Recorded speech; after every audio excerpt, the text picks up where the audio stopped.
You step out of your front door. The morning air is cool. The street is quiet. You walk toward your car with your keys in your hand. You are thinking about your inbox. You are thinking about your commute. You are not thinking about survival. Then, a shadow shifts near the edge of your lawn. It is a wolf, or perhaps a mountain lion. You freeze. Your heart hammers against your ribs. You expect the animal to bolt. You expect it to be terrified of you, but it doesn't growl. It doesn't run away. It just looks at you. It looks at you the exact same way you look at a sandwich. The animal tilts its head. It steps forward. The invisible barrier is gone.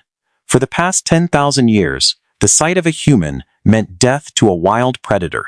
But what if that invisible shield simply vanished overnight? What if all apex predators suddenly lost their fear of humans? You think you are at the top of the food chain. You have concrete cities. You have steel cars. You have weapons and technology. But biology tells a very different story. Strip away the tools and look at yourself in a mirror. Your body is incredibly soft. Your skin is thin and easily punctured. Your fingernails are completely useless for defense. Your canine teeth are a biological joke. Your biomechanics are a disaster for combat. Your jaw is small and tucked under your brain case, providing almost zero bite force. A human bite generates about 160 pounds of force per square inch. A lion generates 650. A hyena generates over 1,100, enough to effortlessly crush a femur into splinters. You walk entirely on two legs. This frees up your hands to carry tools, but it exposes all of your vital organs. When a quadruped stands, its soft underbelly is shielded. When you stand, your heart, lungs, and intestines are presented like a target. Your center of gravity is high. If you are knocked down, recovering takes precious seconds. Seconds you do not have when a 300-pound predator is already in the air. You are, in purely biological terms, just a very slow, very loud, fleshy prey animal. For 99% of human history, this wasn't a hypothetical. This was every single morning for roughly 300,000 years. Our ancestors did not conquer the wilderness through brute physical strength. We survived through intelligence. We survived by forming groups. And most importantly, we survived by teaching the wild to fear us. We waged a psychological war on nature, but fear is fragile. What happens when the psychology snaps? To understand what would happen, you must first understand how deep this fear goes. We rely on an invisible ecological force that scientists call the landscape of fear. In 2019, ecologist Justin Sirachi conducted a groundbreaking study in the Santa Cruz Mountains. He wanted to know how much human presence truly impacts wild animals. He didn't use guns. He didn't use traps. He set up speakers in the forest. He played the sounds of human voices discussing politics or reading books. Just the sound of humans talking calmly. The results were immediate and absolute. Mountain lions fled their kills and abandoned their meals. Bobcats became intensely nocturnal, hiding during the day. Skunks and opossums changed their foraging routes. Even the behavior of small rodents shifted dramatically.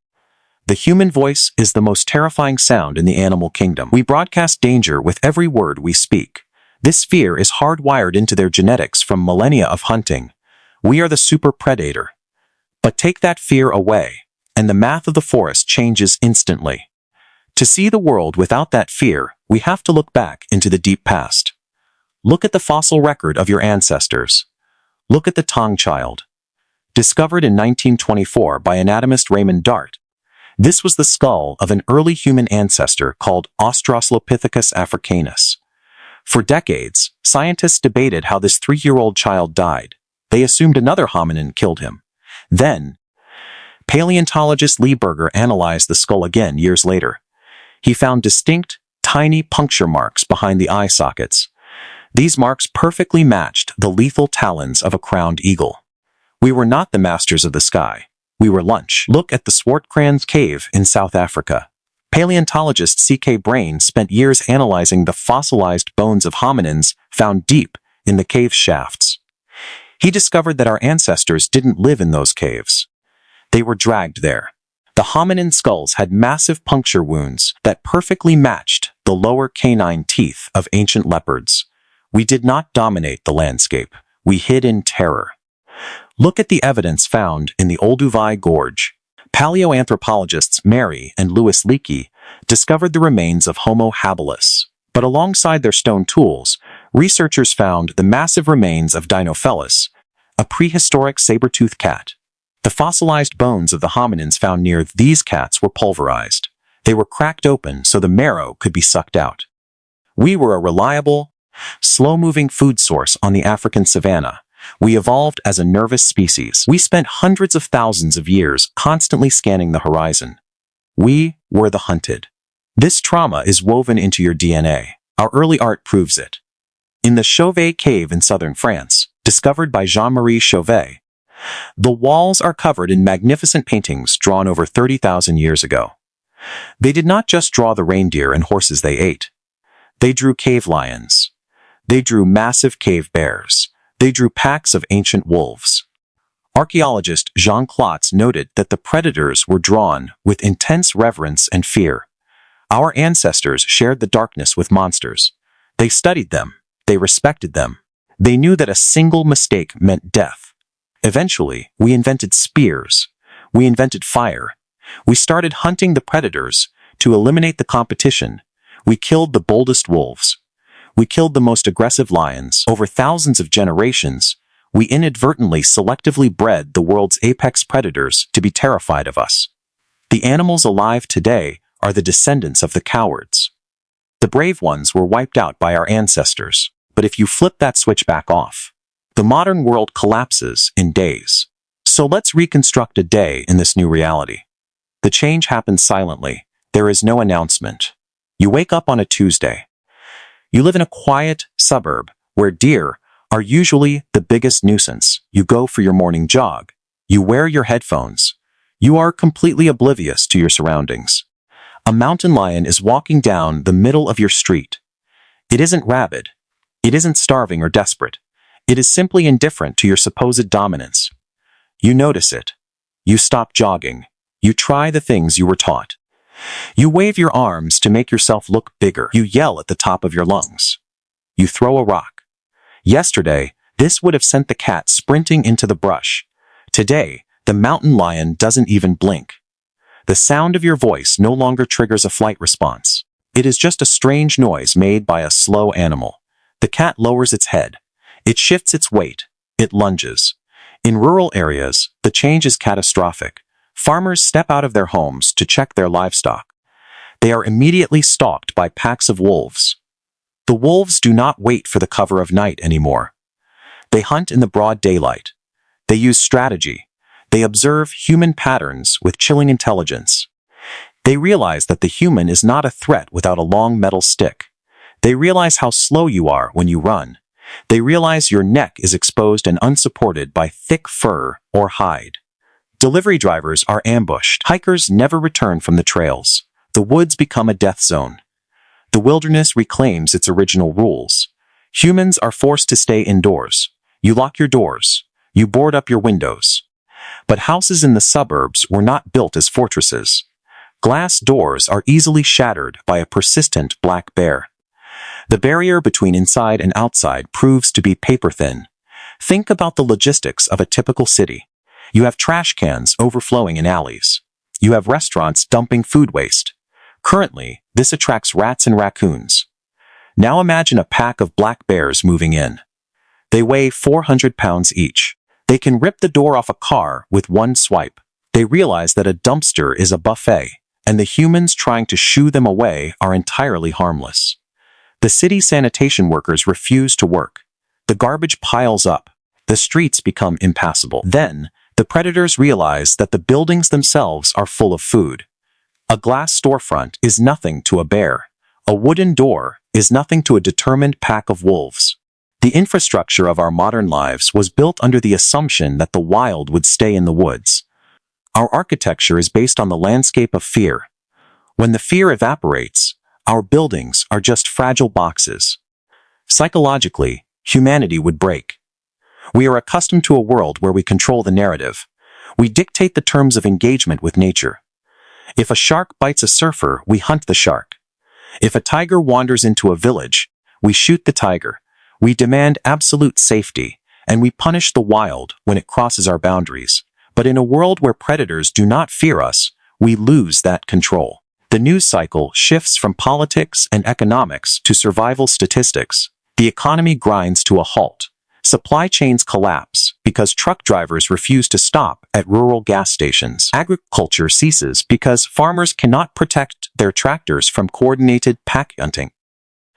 The stock market becomes irrelevant when you are trying to figure out how to reinforce your bedroom window against a leopard.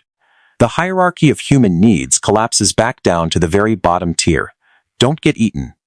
You might think this is a solvable problem. We have armies. We have helicopters. We would simply launch a global war on wildlife. We would eradicate the threat, and realistically, we would win that war. But here is the biological trap. Exterminating the predators creates a nightmare that weapons cannot fix. If you wipe out the predators, you destroy the foundation of the ecosystem. Ecologist Robert Payne proved this in the 1960s with his concept of keystone species. He removed starfish from a tidal pool, and the entire local ecosystem collapsed as mussels took over. The same principle applies on land. We have a historical precedent. In the early 20th century, the United States government actively eradicated gray wolves from Yellowstone National Park. The result was an ecological disaster. The elk population exploded. They ate the young willow and aspen trees, down to the roots. Without the trees, the beavers could not build dams. The rivers flowed faster and eroded the riverbanks. The physical geography of the park shifted simply because the predators were removed. When wolves were reintroduced in 1995, the rivers literally changed course again as the ecosystem healed. Predators are the glue that holds the physical world together. You cannot separate human survival from the predators we fear. Populations of deer, elk, and wild boars explode. Without predators to thin their numbers, they strip the forests bare. They march into agricultural lands. They consume the crops we rely on for survival. A herd of wild boars can destroy a field of wheat in a single night. Now multiply that by millions. Starvation sets in globally. Furthermore, predators naturally cull the sick and the weak from herbivore herds. Without them, chronic wasting disease and other pathogens spread like wildfire through the unchecked populations. These diseases inevitably cross over into our domestic livestock. By losing their fear of us, the predators force us to destroy them. And by destroying them, we destroy the food web we depend on. Nature's revenge is not a bite to the neck. It is a slow collapse of the biological systems that feed us. Look at the Tsavo man-eaters. In 1898, 2 male lions terrorized a railway construction camp in Kenya. They killed dozens of workers. Zoologist Bruce Patterson extensively studied the remains of these lions at the Field Museum. He found that one of the lions had severe dental disease. It couldn't hunt its normal, fast-moving prey. So it turned to humans. Humans were slow. Humans were easy to catch. Once the lions realized humans were a viable food source, they lost their fear completely. They dragged men directly out of their tents. The Tsavo lions were a microscopic preview of this scenario. Once an apex predator realizes the truth about human fragility, the psychological barrier shatters permanently. You have to understand the sheer volume of predators that surround us. In North America alone, there are hundreds of thousands of black bears. There are tens of thousands of mountain lions. Coyotes live in the heart of every major city, navigating alleyways, perfectly unseen. In India, leopards thrive on the edges of Mumbai, one of the most densely populated cities on Earth. They silently hunt feral dogs at night, while millions sleep just feet away. The only thing keeping them from turning their attention to humans is that deeply ingrained terror. It is a psychological ceasefire. If that ceasefire ends, the front line is your backyard. Think about how you move through the world. You are loud. You are clumsy. You walk on flat, paved surfaces in bright, artificial light. You stare at a glowing, rectangular screen instead of scanning the tree line. You wear headphones that completely eliminate your auditory awareness. A primitive human would look at you and think you were actively trying to get eaten. You act like a creature that has absolutely nothing to fear. For a brief, Anomalous window of history, you have been right. Agriculture and industry built a wall between you and the food chain. You became a domesticated animal in a zoo of your own making. But beneath the pavement, the ancient rules still exist. Your brain remembers them. Have you ever felt a sudden jolt of adrenaline when a shadow moves strangely in your peripheral vision? That is not paranoia. That is your ancient DNA speaking to you. That is the ghost of the Australopithecus inside your skull. It is the primal alarm system that kept your ancestors alive in a world full of teeth and claws. Your brain is still wired for a world that wants to eat you. We spend our lives trying to escape this reality. We build taller fences. We invent stronger locks. We watch documentaries about nature as if nature is something safely contained inside a television screen. We have completely forgotten the physical reality of a wild, hungry universe. But the universe has not forgotten us. The balance of power is a fragile illusion maintained by the trauma we inflicted on the animal kingdom thousands of years ago. We are coasting on the terrifying reputation of our ancestors. If that reputation evaporated, you would not be an accountant or a student. You would be prey. You would have to relearn the old ways.